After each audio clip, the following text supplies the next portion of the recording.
Hi, I am Thais and I'm going to tell something about me.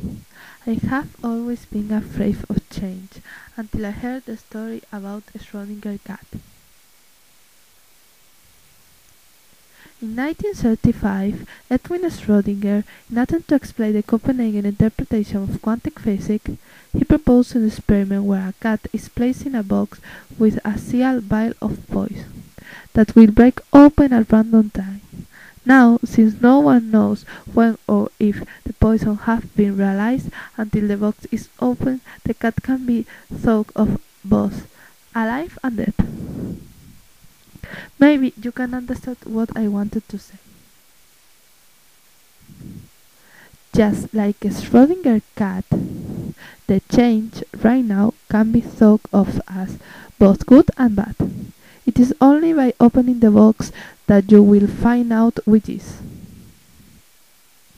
I hope that you have understood what I have said.